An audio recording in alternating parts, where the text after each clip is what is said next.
Welcome back to the Deep Dive. Today we are taking a massive stack of sources. We've got historical documents, economic data, modern strategic analyses, and we're diving deep into one of the most complex, high-stakes geopolitical situations of the last century. We're talking about the relationship between the United States and Venezuela. Exactly. And we're tracing what seems to be this continuous line of U.S. power in the hemisphere from, the threats of the Big Stick era all the way to modern asymmetric warfare. And it's a journey that shows remarkable continuity, even as the methods of intervention just completely change. Our sources lay out this unique trajectory. We're starting with foundational U.S. doctrines like the Roosevelt Corollary from way back in 1904, Right. then moving through a whole century of Venezuelan oil politics, and it all culminates in these really detailed analyses of the potential crisis in 2025, 2026. We're talking covert ops, economic pressure, even the capture of Nicolás Maduro. So our mission today is pretty clear. We need to understand why. Why have Venezuelan oil and its political instability repeatedly pulled the U.S. into its orbit? We need to connect that historical idea that the U.S. must maintain order to the stealth war strategies we see today. Story of power, tactics, and, a very consistent prize. Yeah. So let's start at the very beginning. The bedrock of U.S. policy in the Americas. The Monroe Doctrine. Early 19th century, basically a statement telling Europe, stay out of our backyard. But how did that, that relatively passive warning, how did it morph into a justification for actual U.S. military intervention? That is the crucial pivot. And what's fascinating here is that the catalyst for that entire shift was Venezuela itself. Huh. The transformation is all wrapped up in the Roosevelt Corollary, which Theodore Roosevelt articulated in 1904. He essentially declared that if a Latin American nation showed, and this is a quote, chronic wrongdoing or an impotence which results in a general loosening of the ties of civilized society, then the U.S. had to step in. To exercise international police power. I mean, that's a direct quote. It is an incredible assertion of power. And this wasn't just some abstract theory, right? This was a direct reaction to something very real that was happening. Precisely. The direct cause was the Venezuelan crisis of 1902 to 1903. Venezuela, under President Cipriano Castro, had defaulted on its foreign debts. And in response, Britain, Germany, and Italy sent warships. They imposed a naval blockade. Okay, so you have European gunboats off the coast of South America. Exactly. And then when the International Court of Arbitration at The Hague ruled in 1904 that those European powers were actually entitled to preferential debt payment, Roosevelt panicked. Because he feared that ruling basically gave Europe a green light, a legal excuse to come in and occupy ports anytime a debt wasn't paid. That's it. He saw military action, occupation, as a direct violation of the Monroe Doctrine. So his response was the corollary. Okay, if there's policing to be done, we will police the region ourselves to make sure Europe doesn't get an excuse to come in. The sources quote the historian Sergio Card on this. He argues it wasn't just an escalation, but an entirely new diplomatic tenet that epitomized his big stick approach. It's a complete shift. It goes from a defensive statement to an active military obligation to maintain stability in the region. That sets a dangerous precedent, a template for decades. So where do we see this template first get put into action? Almost immediately. The first application is in the Dominican Republic, 1905. The U.S. intervenes specifically for debt collection. They basically install U.S. advisors to manage the country's finances to keep the Europeans out. This is the beginning of dollar diplomacy. That's the one. And then we see it again in Cuba between 1906 and 1909. And of course, the very long occupations in Nicaragua and Haiti that went on into the 1930s. There's just a huge shift where the U.S. functionally gets to decide if a neighboring country is operating at a level of civilized society. But wait, didn't FDR, Franklin D. Roosevelt, renounce that with the good neighbor policy in 1934? He did. An explicit promise of non-intervention. So how can we say the spirit of the corollary was revived later? That's a great point. The formal doctrine was gone, but the precedent was set. The spirit came back not for debt collection, but out of ideological necessity, especially during the Cold War. You mean like the 1954 intervention in Guatemala? Exactly. The U.S. deposed a president there, not over debt, but to protect the hemisphere from Soviet influence. It's the same core principle, a threat to hemispheric order, as defined by the U.S., just with a new enemy. The U.S. kept its role as the ultimate arbiter, even if the excuse changed. Okay, so let's pivot from the doctrine of intervention to the country that keeps drawing all this attention. Venezuela. Historically, it was kind of on the periphery, right? Mostly agriculture. It was until the world realized what was lying just beneath its surface. And that all starts with this one spectacular, almost unbelievable event. December 14th, 1922, the Los Barrosos II gusher. It just erupts in the Maracaibo Basin. I read it shot oil 200 feet into the air. 200 feet. Just imagine that. That single visual signaled a total change in the nation's destiny. Venezuela transformed, seemingly overnight, from a struggling agricultural exporter into an oil-dependent petrostate. Right. And by the 1970s, oil accounted for something like 95% of its export revenue. And the strategic value was the type of oil, this heavy, sour crude, which was perfect for U.S. Gulf Coast refineries. That made Venezuela indispensable. And all that wealth basically fueled the entire political structure. We see the state consolidating its control. The 1943 hydrocarbon law, co-founding OPEC in 1960, and then the big one, nationalization in 1976 with PDVSA. Right, Petróleos de Venezuela. Yeah. And that nationalization coincides with the Punto Fijo period from 58 to 98. It was this era of political stability where the state just distributed massive oil revenues to keep key political, labor, and business groups happy. It's a system that works as long as the money's flowing. But that reliance on one single commodity created these just profound structural weaknesses. So when oil prices crashed in the 1980s... The whole system just buckled. It really did. The crash, the debt crisis, it triggered economic collapse. You saw massive currency devaluations like Black Friday in 1983. And when the government tried to impose austerity measures... The code required by international lenders. Right. It triggered catastrophic social instability, the most famous example, of course, being the Caracazo. The riots in 1989. What was that exactly? It was just a spontaneous, violent explosion of public rage after the government jacked up prices on public transport and gasoline, basically on the orders of the IMF. It showed just how fragile that whole state oil model was. And the government's brutal crackdown fatally damaged public trust. And it's during this chaos that Venezuela starts to pivot its diplomacy, what the sources call the turn to the south. Yeah, under President Rafael Caldera in the 90s, they start building ties with Mercosur, with Brazil.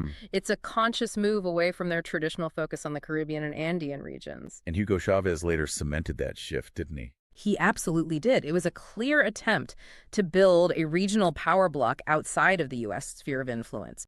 But, the cumulative failures of governance, the massive corruption post-Chavez, it completely hollowed out the state. Which leads to economic collapse, hyperinflation hitting. Was it 1,000,000% a year by 2018? 1,000,000%, and a staggering migratory exodus. Over 7 million people had left by the time we get to our 2026 crisis scenario. The internal structure was just completely rotten. Which brings us right to the modern day. We have this internally collapsed nation that's strategically trying to move away from the U.S.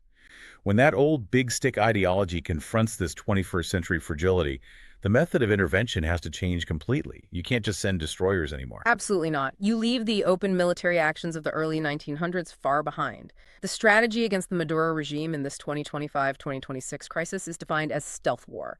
It operates entirely within what they call the gray zone, where the lines between peace and war are intentionally blurred. They're intentionally blurred.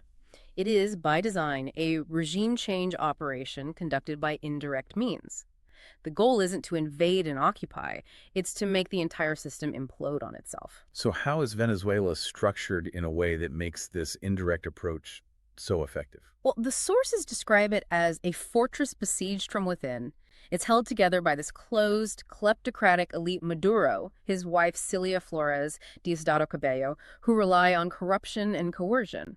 Meanwhile, the military, the FAMB, it's huge, but it's crippled. Numerical abundance and operational impotence is the phrase used. What does that mean in real terms? Do the tanks and jets just not matter? They don't matter if you can't fuel them or maintain them or support them logistically. The military's capability is focused almost entirely on internal repression, not conventional warfare. The regime's center of gravity isn't its hardware, it's the fragile loyalty of its internal security. And that is what the stealth war targets. Okay, so what are the instruments of this war? There are three main ones. First, you have military deterrence, which is largely for show. You see destroyers, F-35s, deployed to Puerto Rico, but they're described as theatrical gestures. So they're meant to signal capability, deter any moves by Venezuela, maybe over that Essequibo dispute with Guyana. Exactly, and to psychologically paralyze the regime. But the heavy metal is just a distraction. The real action is completely covert. I'm guessing this is where special forces come in. Precisely. The true center of gravity lies with Special Operations Forces, SOF, and Human Intelligence, HUMANSMate. Their job isn't a mass invasion, it's selective, covert action. Decapitation strikes against key leaders. And maybe more importantly, they act as catalysts of fissures inside the military. Their job is to find and encourage dissent. Which leads right into the third instrument then, Yeah. information ops and psyops. If you want to create figures, you have to attack what people believe. Correct. The strategy relies heavily on amplifying reports of corruption among the elite to erode any remaining social trust. They even use nationalist symbols like staging events around the Essequibo dispute for psychological manipulation. The goal is to move the battle from the physical world to the cognitive one, to encourage disobedience. And this covert pressure cooker eventually explodes. According to the sources, we see this alleged U.S. major attack on January 3rd and 4th, 2026. Right. Leading to the arrest of Maduro and Cilia Flores near key military sites in Caracas. And the operation was allegedly carried out by Delta Force using counter-narcotics as the public rationale, labeling Maduro as the head of the Cartel de la Sole. But the sources draw a sharp contrast between that public motive, a narco state, and the strategic objectives. A very sharp contrast. Our sources note that President Trump explicitly stated the goal was to bring Venezuela's oil business under U.S. supervision so that American companies could rebuild the infrastructure. So the anti-drug justification is the public face, but the real reason is economic and geopolitical. Absolutely. And critics argue the deeper goal is even larger than just oil revenue. It's about global competition. The U.S. is trying to cut the supply line of cheap energy to China, which uses these loans for oil deals to get around U.S. sanctions. So it's framed as a struggle over the geopolitics of AI, where stable energy access is this critical long-term asset.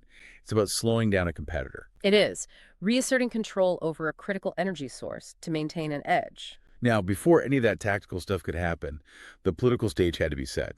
This goes back to the contested 2018 election and the opposition invoking Article 223 of the Constitution, Which led to Juan Guaido declaring himself interim president.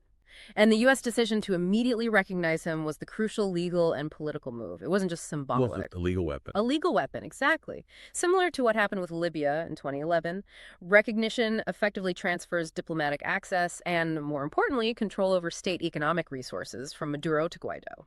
So what were the most significant tangible consequences of that recognition? Well, the biggest was control of assets. Recognition instantly gave Guaido control over Venezuela's foreign currency reserves at the U.S. Federal Reserve and, crucially, state-owned companies like Citgo. The oil refiner. Yep. And that move just instantly deprived the Maduro regime of the revenue it needed to function. But using recognition that way created huge risks for the U.S. itself, didn't it? A massive diplomatic risk. When Maduro ordered U.S. diplomats out of Caracas, the U.S. just refused to obey. They argued he no longer had the legal authority. Because they recognized Guaido. Exactly. But that left U.S. staff in Caracas in this legal limbo, creating a situation where Maduro's forces could have cut off the embassy, detained staff. I mean, you're risking a potential hostage situation. So it was pure brinkmanship, risking a direct confrontation, a humanitarian catastrophe, all in a bet that these indirect, covert strategies would work. It's a textbook case of coercion, short of overt war. And that really brings us full circle, back to the Roosevelt corollary. This whole 2025-2026 crisis is arguably less about Venezuela itself and more about the reaffirmation of the hemispheric order. It's the U.S. reasserting its role as the ultimate arbiter of security in the hemisphere. What a journey. We started with the Roosevelt corollary in 1904, the U.S. declaring international police power to stop European debt collection. A century later, the prize is still stable access to oil, but the methods they're just unrecognizable. Covert, asymmetric, designed to weaponize a country's internal instability. And if you connect this to the bigger picture, remember that those early big stick interventions were so blatant that the U.S. had to create the good neighbor policy to avoid being seen as, grossly violating national sovereignty. Right. Yet, in this 2025-2026 crisis, the intervention is asymmetric and covert. And that raises a really important question for you, the listener, to think about. When a great power conducts an intervention through these non-conventional, asymmetric means, the stealth war, does that fundamentally change the nature of its power? Or does it just make the violation of sovereignty and self-determination less visible and maybe more politically palatable? A difficult question to grapple with as we analyze conflicts around the world today. Thank you for joining us for the deep dive. We'll see you next time.